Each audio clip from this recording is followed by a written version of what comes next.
જય શ્રી કૃષ્ણ મિત્રો, નિત્ય સત્સંગમાં આપ સૌનું સ્વાગત છે।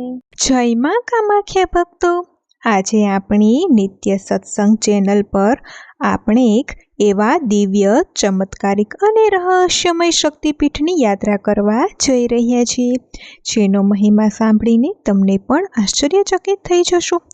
આસામના ગુવાહાટીમાં નીલાંચલ પર્વત પર આવેલું કામાખ્યા દેવી મંદિર માત્ર એક મંદિર નથી, પણ સનાતન ધર્મની સર્વોચ્ચ શક્તિ અને તંત્ર સાધનાનું સૌથી મોટું કેન્દ્ર છે।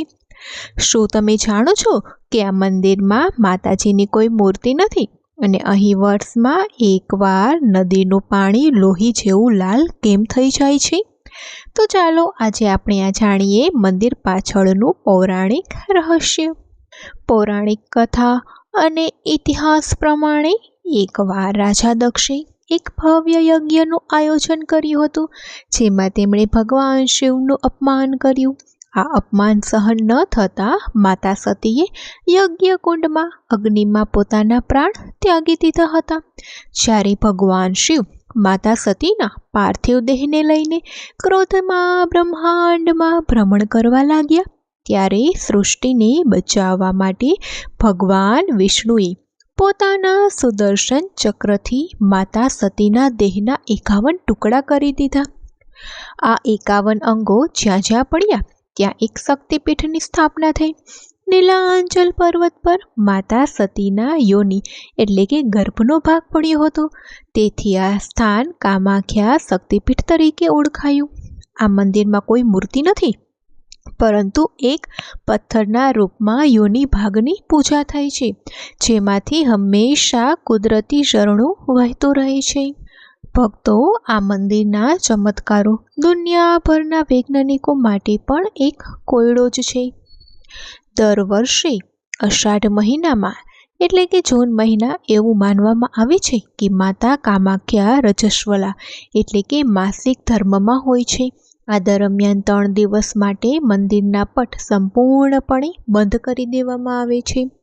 આ 3 દિવસ દરમિયાન મંદિરની નજીકથી વહેતી પવિત્ર બ્રહ્મપુત્ર નદીનું પાણી આપોઆપ લાલ રંગનું થઈ જાય છે। જ્યારે ચોથા દિવસે મંદિરના દરવાજા ખુલે છે, ત્યારે ત્યાં ભક્તોનો મેળો ભરાય છે। અહીં પ્રસાદ તરીકે એક લાલ રંગનું ભીનું કપડું આપવામાં આવે છે, જેને રક્ત વસ્ત્ર કહે છે તથા અંબુબાચી વસ્ત્ર પણ કહે છે। એવી માન્યતા છે કે આ વસ્ત્રને ઘરમાં રાખવાથી તમામ નકારાત્મક શક્તિઓ દૂર થાય છે અને સુખ સમૃદ્ધિ આવે છે। તો ભક્તો, જે માસિક ધર્મને આપણે સમાજ આજે પણ છુપાવવાની વસ્તુ ગણે છે, આપણો સનાતન ધર્મ તો એટલો મહાન છે કે ત્યાં સ્ત્રી તત્વની એ જ સર્જન શક્તિને જગત જનનીના રૂપમાં પૂજવામાં આવે છે। સ્ત્રી વગર સૃષ્ટિની કલ્પના અશક્ય છે અને મા કામાખ્યા આપણને એ જ શક્તિનો અહેસાસ કરાવે છે। તો જો તમને માતાજીનો આ મહિમા ગમ્યો હોય તો કમેન્ટ બોક્સમાં જય મા કામાખ્યા જરૂર લખજો, વિડીયોને લાઈક કરજો અને આપણી ચેનલ નિત્ય સત્સંગને સબસ્ક્રાઈબ કરવાનું ભૂલતા નહીં। જય માતાજી।